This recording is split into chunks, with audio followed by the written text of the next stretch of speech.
Hello दोस्तों, आप सबों का द वर्ल्ड ऑफ कंपटीशन में स्वागत है। मैं बबलू कुमार, आपके परिवार का एक सदस्य। आज हम लोगों का बायो का पार्ट 2 सीरीज़ जो है एमसीक्यूज़ का, प्रीवियस ईयर एमसीक्यूज़ का स्टार्ट होगा। तो हम लोग बैक क्लास में 1 से लेकर 50 तक का सीरीज़ कंप्लीट किए थे, 50 क्वेश्चन कंप्लीट किए थे। आज हम लोग 51 से 100 तक क्वेश्चन को कंप्लीट करेंगे। आइए हम लोग बिना टाइम को बर्बाद किए किसी तरह का और सीधे टॉपिक पे, क्वेश्चन पे हम लोग आते हैं। पहला प्रश्न है, एम्फीबिया जो होता है वो क्या बताता है। आपके पास ऑप्शन ये रहा, अटेम्प्ट करें आप। अगर आपने ऑप्शन नंबर डी अटेम्प्ट किया तो ये आपका बिल्कुल सही है। जल और स्थल दोनों पर रहने वाले जो पशु होते हैं उसको हम लोग एम्फीबियन कहते हैं, अर्थात जल और स्थल पर रहने वाले पशु को हम लोग एम्फीबियन कहते हैं, ये याद रखेंगे। अगला प्रश्न ये है, निम्नलिखित में से कौन सा गुण मनुष्य को अन्य सभी वानर गुणों से पृथक करता है, मतलब अलग करता है। मनुष्य का ऐसा इसमें से कौन सा बिहेव है, ऑप्शन को देखकर बताना है, जिसके कारण मनुष्य को जो है सभी वानर के गुण से क्या करता है, अलग करता है। ये आपको बताना है और इसे आप बताएंगे। ऑप्शन आपके सामने में है। बिल्कुल सही है। अगर आपने जानने की इच्छा प्रकट करना अटेम्प्ट किया है तो ये आपका बिल्कुल सही है। ऑप्शन नंबर ए, जानने की इच्छा प्रकट करना, ऑप्शन नंबर ए सही बात है। मनुष्य में ये गुण होता है कि जानने की इच्छा प्रकट करना, ये बिल्कुल सही है। अगर हम नेक्स्ट क्वेश्चन की बात करें तो नेक्स्ट प्रश्न है ये हमारा कि निम्नलिखित में से कौन सा एक कपी नहीं है। निम्नलिखित में से कौन सा एक कपी नहीं है। अगर हम इस प्रश्न की बात करें तो हम लोग देखेंगे,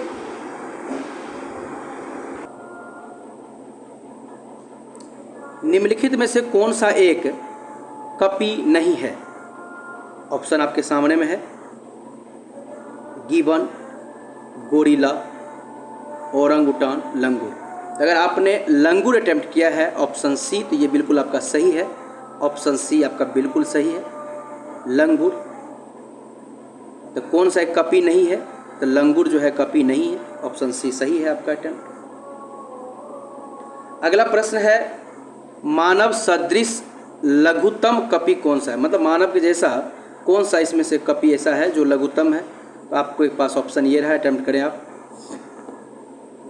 बिल्कुल सही है। अगर आपने गिवन अटेम्प्ट किया है ऑप्शन नंबर ए, अगर आपने गिवन अटेम्प्ट किया है ऑप्शन नंबर ए तो बिल्कुल सही है, गिवन उत्तर हो जाएगा इसका। ये सारे क्वेश्चन बहुत भिविया है। प्रीवियस ईयर क्वेश्चंस को जो कई बार 3 बार 4 बार पूछा गया, ऐसे क्वेश्चन को इकट्ठा किया गया और आप लोगों के बीच लाया गया ताकि आपका मेहनत सुलभ हो जाए और कम मेहनत में आप अधिक से अधिक मोस्ट इम्पोर्टेंट क्वेश्चंस का प्रैक्टिस कर सकें। नीलगाय निम्नलिखित कुल में आते हैं। ऑप्शन आपके पास ये रहा और आप अटेम्प्ट करें, नीलगाय किस कुल में आते हैं। बिल्कुल आपका सही है। अगर आपने हिरन अटेम्प्ट किया ऑप्शन डी तो ये बिल्कुल सही है, हिरन इसका उत्तर होगा। ऑप्शन नंबर डी इसका उत्तर होगा। अगला प्रश्न है कि निम्नलिखित में से किस जंतु में खूर नहीं पाए जाते हैं। किस जंतु में खूर नहीं पाए जाते हैं। तो ये प्रश्न जो है ऑप्शन आपके सामने में है। तो आप जानते होंगे जो गीदड़ होता है ना, गीद, उसमें खूर नहीं पाए जाते हैं, जबकि हिरन, जेबरा, घोड़ा ये सब में खूर पाए जाते हैं, जबकि गीदड़ में खूर नहीं पाए जाते हैं। ऑक्टोपस, ऑप्शन आपके पास है कि ऑक्टोपस क्या है। तो एक मृदुकवची है, अर्थात ऑप्शन नंबर डी आप अटेम्प्ट कर सकते हैं। एक मृदुकवची मतलब मोलस्का आप कह सकते हो। कभी कभी क्या होता है ना कि इसके स्थान में मोलस्का भी लेके आ सकता है, तो आपका उत्तर हो जाएगा मोलस्का। एक मृदुकवची है अर्थात एक मोलस्का है। ऑप्शन नंबर डी इसका अटेम्प्ट हो जाएगा।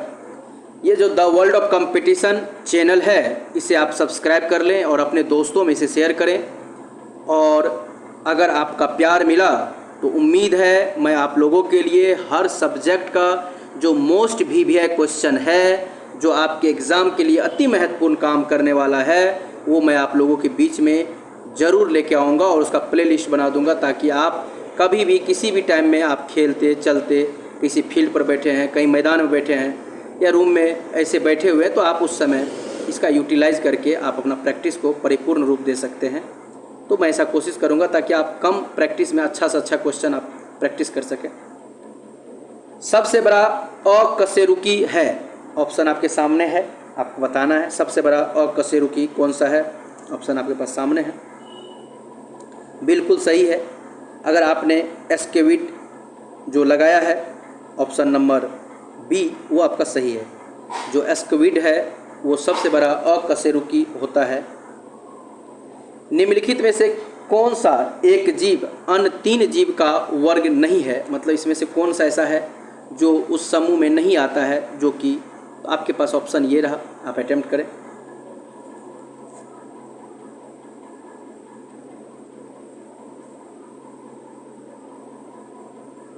बिल्कुल सही है, केकड़ा। केकड़ा जो है एक अलग है, इसका उत्तर अगर आपने ऑप्शन ए लगाया है तो बिल्कुल सही है, क्योंकि केकड़ा जो है वो मेलेकोस्ट्रेका में आता है। केकड़ा जो है वो किस में आता है, मेलेकोस्ट्रेका में आता है, मेलेकोस्ट्रेका में आता है। केकड़ा किस में आता है, मेलेकोस्ट्रेका वर्ग में आता है, जबकि ये सभी जो है होता है वो एरेकिडना वर्ग में आता है, जैसे कि बिच्छू, मकड़ी, ये सब एरेकिडना वर्ग में आता है, एरेकिडना वर्ग में आता है, एरेकिडना वर्ग में आता है। ये बात आपको पता होनी चाहिए। वाइट लेग हॉर्न एक किस्म है, ऑप्शन आपके सामने है, आप इसे अटेम्प्ट करें। वाइट लेग हॉर्न एक किस्म है, ऑप्शन आपके पास सामने है और आप इसे अटेम्प्ट करें और आप बताएं। बिल्कुल सही है, अगर आपने कुक्कुट टिक लगाया है ऑप्शन नंबर सी, तो वाइट लेग हॉर्न एक किस्म है, किसका, तो ये एक कुक्कुटों की एक किस्म है, कुक्कुट की एक किस्म है, ऑप्शन नंबर सी। टिक और माइट वास्तव में क्या होता है, ये तो मकड़ी वंशी है, अर्थात ऑप्शन नंबर ए अगर आपने अटेम्प्ट किया बिल्कुल सही है। टिक और माइट क्या है, एक मकड़ी वंशी है, ऑप्शन नंबर ए आपका बिल्कुल सही है। जुगनू कहता है, जुगनू होता है, बड़ा आसान और सरल प्रश्न है, लेकिन आप जानते हो तो, अन्यथा प्रश्न जटिल है। तो क्वेश्चन है आपका कि जुगनू होता है एक, बताएंगे आप। तो यह एक कीट है, जुगनू एक प्रकार का क्या है, कीट है। तो जुगनू एक कीट है, ये बात आप याद रखेंगे, बहुत अच्छा।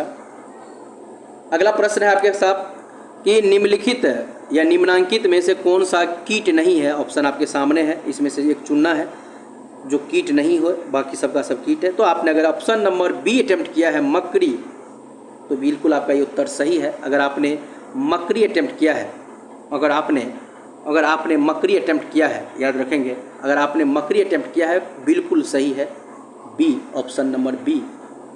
मकड़ी कीट से भिन्न होता है, मकड़ा जो होता है ना, मकड़ी, वो कीट से अलग होता है, क्योंकि मकड़ी में पाई जाती है, ऑप्शन आपके सामने है और अच्छे से अटेम्प्ट करें। तो बिल्कुल आपने सही बोला, 8 टांगें पाई जाती है, तो मकड़ी में 8 टांगें पाई जाती है, ऑप्शन नंबर बी आपका उत्तर सही है। अगला प्रश्न, निम्नलिखित में से किस जीव का रक्त सफ़ेद होता है, ये अच्छे से अटेम्प्ट करें। अगर आपने ऑप्शन नंबर बी अटेम्प्ट किया, तिलचट्टा, तो ये उत्तर आपका सही है, तिलचट्टा इसका उत्तर होगा, ऑप्शन नंबर बी।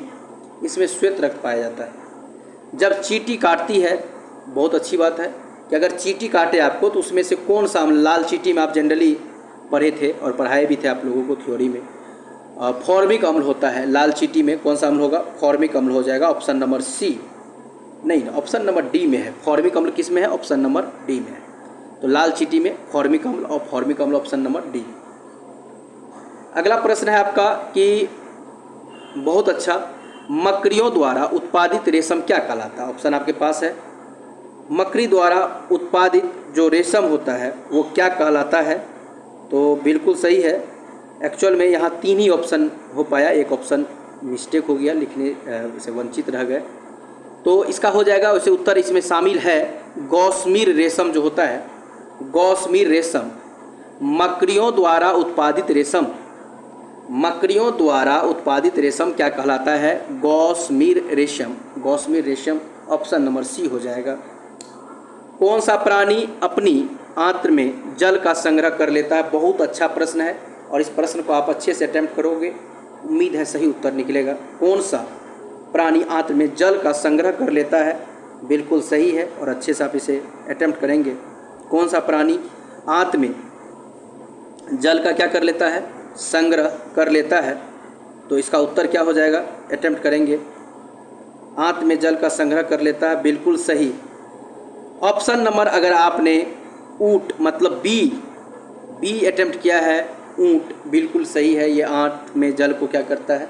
संग्रह कर लेता है, तो बिल्कुल सही है। Next, the world of competition channel को सब्सक्राइब करें और अपने दोस्तों में, अपने से जुड़े हुए व्यक्तियों में ज़रूर आप शेयर करें, इतना प्यार दें। ईश्वर आपकी सफलता सुनिश्चित करेगी, मैं ऐसी कामना करता हूँ और मैं ईश्वर से ऐसा प्रार्थना करता हूँ कि आप लोगों के अच्छी भावना और अच्छी शिद्दत से आप लोगों को ईश्वर सफल बनाए।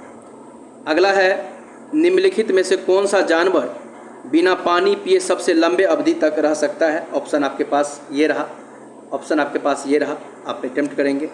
लंबे समय तक पानी पिए रह सकता है, बिल्कुल आप सही बोले। कंगारू चूहा जो है, ऑप्शन नंबर डी, कंगारू चूहा ऑप्शन नंबर डी, ये जो है लंबे समय तक पानी पिए रह सकता है। निम्नलिखित में से कौन सा जानवर ठोस मूत्र उत्सर्जित करता है? बिल्कुल सही, लंबे समय तक बिना पानी पिए रह सकता है और अगर पेशाब ये करता है तो ठोस रूप में करता है, यही है कंगारू चूहा। ऑप्शन नंबर अगर आपने ए अटेम्प्ट किया है तो ये बिल्कुल आपका सही है। ठोस मूत्र अगर उत्पादित करता है तो वह है कंगारू चूहा हो जाएगा। अगला प्रश्न है आपका, बिल्कुल सही है। नेक्स्ट प्रश्न है, सर्पों की 20 ग्रंथियाँ किसकी समान होती है? बिल्कुल सही है। ऑप्शन आपके सामने है, आप अटेम्प्ट करें। ऑप्शन आपके सामने है।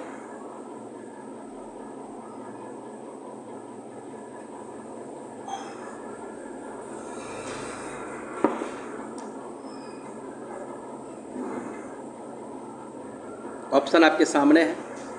सर्पों की 20 ग्रंथियाँ किसकी समान होती है? सर्पों की 20 ग्रंथियाँ किसकी समान होती है? ऑप्शन आपके सामने है। तो कशेरुकी प्राणी की लार ग्रंथि, बिल्कुल सही है। ऑप्शन नंबर डी, कशेरुकी प्राणियों की लार ग्रंथि, ऑप्शन नंबर डी अटेम्प्ट किया आपने, तो ये बिल्कुल आपका सही है। नेक्स्ट प्रश्न, सांप के जहरीले विष दंत होते हैं? बिल्कुल सही बात है, सांप के जहरीले विष दंत होते हैं जो रूपांतरित होता है। ऑप्शन आपके सामने है, आप सही से अटेम्प्ट करेंगे, उम्मीद है आप सही करेंगे। बिल्कुल सही है। अगर आपने ऑप्शन नंबर डी अटेम्प्ट किया है, जंभिका दंत, तो आपका उत्तर सही है। जंभिका दंत यह जो होता है जहरीले विष दंत होते हैं। चट्टान पर उगने वाले पादप क्या कहलाते हैं? तो चट्टान पर उगने वाले जो पादप होते हैं उसको हम लोग सेलोभीद कहते हैं और ये ऑप्शन है डी नंबर में, सेलोभीद। तो आपने डी अटेम्प्ट किया, बिल्कुल आपका सही है। आप अपने the world of competition channel को ज़रूर सब्सक्राइब करें और अपने दोस्तों में ज़रूर शेयर करें। निम्नलिखित में से कौन सा एक कहता है कीटहारी पादप है? एक्चुअल में इस क्वेश्चन को ध्यान से समझेंगे, कीटाहारी पादप कौन सा है, तो ये ऑप्शन को ध्यान में देखते हुए अगर आप लगाएंगे तो इसका उत्तर हो जाएगा ऑप्शन नंबर बी, घटपर्णी। ऑप्शन नंबर बी इसका उत्तर हो जाएगा, घटपर्णी हो जाएगा। नेक्स्ट प्रश्न क्या है, घटपर्णी के निम्नलिखित भागों में से कौन सा एक कहता है, घटपर्णी के निम्नलिखित भागों से कौन सा एक घट में रूपांतरित होता है? कौन सा एक घट में रूपांतरित होता है? अटेम्प्ट करें आप, बिल्कुल सही है। अगर आपने पत्ता अटेम्प्ट किया ऑप्शन नंबर बी तो बिल्कुल सही है, इसका उत्तर पत्ता ही होगा। नेक्स्ट प्रश्न है, नेक्स्ट है नेम्फेथिस खासियाना। नेम्फेथिस खासियाना जो घटपर्णी के नाम से भी जाना जाता है नामक दुर्लभ एक एवं आपातीय जो पौधा होता है वो कहाँ पाया जाता है? ये बिल्कुल घटपर्णी पादप जो है वो मेघालय में पाया जाता है, जो ऑप्शन नंबर डी उत्तर हो जाएगा, मेघालय में पाया जाता है। पौधे के कौन से भाग से हल्दी प्राप्त होता है? तो पौधे के जो कौन से भाग से हल्दी प्राप्त होता है तो ये आपको पता है। ऑप्शन नंबर अगर आपने डी अटेम्प्ट किया है तना, तो उत्तर सही है आपका तना से। फलों का वह प्रकार जिसमें लीची को रखा जा सकता है उसको हम लोग क्या कहते हैं? तो लीची को हम लोग जिसमें रखते हैं उसको हम लोग ड्रूप कहते हैं, ठीक ना। तो हल्दी का जो हम लोग खाने लायक जो हिस्सा होता है उसको हम लोग क्या कहते हैं, प्रकंद कहते हैं। हल्दी का हम लोग जो हिस्सा खाते हैं उसको हम लोग क्या कहते हैं, प्रकंद कहते हैं। और याद रखेंगे जो लीची हम जिसमें रखते हैं उसको हम लोग ड्रूप कहते हैं, उसको हम लोग ड्रूप कहते हैं। नेक्स्ट प्रश्न है निम्नलिखित पादप में से किसका संग्रह अंग तना नहीं है। इसमें से कौन सा ऐसा है जो जिसका संग्रह अंग जो है तना नहीं है। तो बिल्कुल सही, आप अच्छे से अटेम्प्ट करेंगे और इस प्रश्न को सोच के ऑप्शन के साथ, तना नहीं है।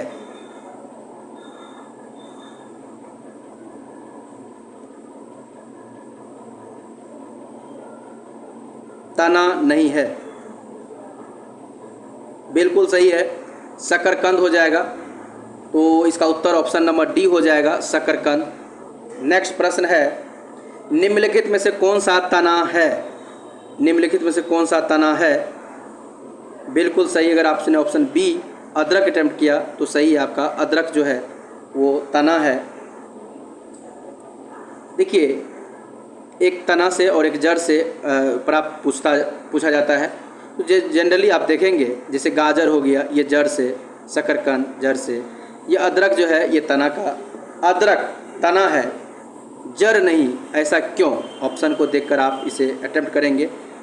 तो हम जानते हैं आपने उत्तर बी, इसमें नोड और इंटरनोड होते हैं, ये आपका सही है, node internode, option number B. निम्नलिखित में से कौन सा रूपांतरित स्तंभ है, आपके पास ऑप्शन है, कौन सा रूपांतरित स्तंभ है। बिल्कुल सही, आप ध्यान देंगे कौन सा रूपांतरित स्तंभ है। बिल्कुल सही आपका आलू, आलू जो है वो रूपांतरित स्तंभ है, ऑप्शन नंबर डी इसका अटेम्प्ट हो जाएगा। आलू है, क्या है आलू, आलू एक प्रकार का कंद होता है। आलू क्या है, एक प्रकार का कंद, लेकिन इसमें एक सल्क कंद भी है जो कि उत्तर सल्क कंद नहीं लगेगा, ये कंद लगेगा। आलू एक प्रकार का क्या है, कंद है, ऑप्शन नंबर सी होगा। अगला प्रश्न आपके पास है निम्नलिखित में से कौन सा एक कवक और उच्चतर पादप की जड़ों के बीच उपयोगी प्रकार्यक साहचर्य, मतलब कहता कौन सा ऐसा कवक और उच्चतर पादप के जड़ के बीच जो होता है ये साहचर्य होता है। ऑप्शन आपके सामने है और इसको अच्छे से सोचें। बिल्कुल सही है, कवक मूल, ऑप्शन नंबर डी आपका अटेम्प्ट सही है, कवक मूल होगा। फलीदार पादप की जड़ों में उपस्थित गांठ, जो फलदार पादप होता है उसकी जड़ में जो गांठें होती है, तो गांठों में पाए जाने वाली जो नत्रजन स्थिरीकरण जीवाणु होता है उसका क्या देखेंगे तो नाम होता है। तो आप इसको क्या कहेंगे आप, जो फलीदार पादप होता है उसके जड़ में जो उपस्थित गांठ में जो नत्रजन स्थिरीकरण जीवाणु है उसका क्या नाम है, सहजीवी, जो ऑप्शन नंबर बी अटेम्प्ट कर जाएगा, सहजीवी, बिल्कुल सही है। मटर पौधा क्या है, तो यह एक प्रकार का शाक है। मटर पौधा क्या है, एक प्रकार का शाक है, ऑप्शन नंबर ए इसका अटेम्प्ट होगा। तना काट आमतौर से किसके प्रवर्धन के लिए प्रयोग किया जाता है, तो बिल्कुल सही आपका गन्ना, ऑप्शन नंबर आपने बी अटेम्प्ट किया, बिल्कुल सही है। लौंग क्या है, लौंग जो होता है वो क्या है, ये सही है, बंद कलियां होगी, जो ऑप्शन नंबर सी अटेम्प्ट लगेगा, बंद कलियां, बिल्कुल सही है। केसर होता है सूखा मिश्रण, बिल्कुल सही, केसर है एक सूखा मिश्रण।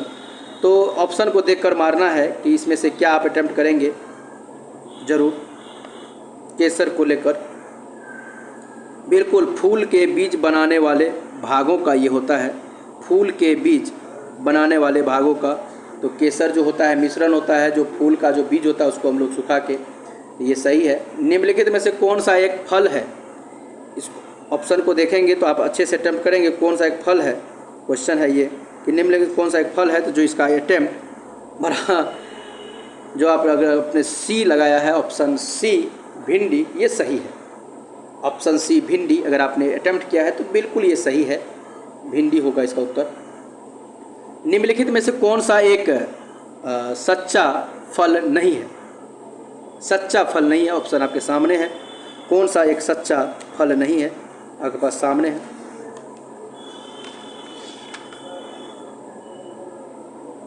सही है, ऑप्शन ए सेब, सेब एक सच्चा फल नहीं है। कहता है पादप कली है, ऑप्शन को देखते हुए अगर आप अटेम्प्ट करेंगे, एक भ्रूणीय टहनी, एक भ्रूणीय टहनी, ऑप्शन ए लगेगा। पादप कली क्या है? एक भ्रूणीय टहनी है, ऑप्शन ए लगेगा। लहसुन का जो गंध का मुख्य कारण है वो क्या ऐसा कारण है जो लहसुन के गंध का? तो सल्फर यौगिक, जो ऑप्शन नंबर बी लग जाएगा, सल्फर यौगिक।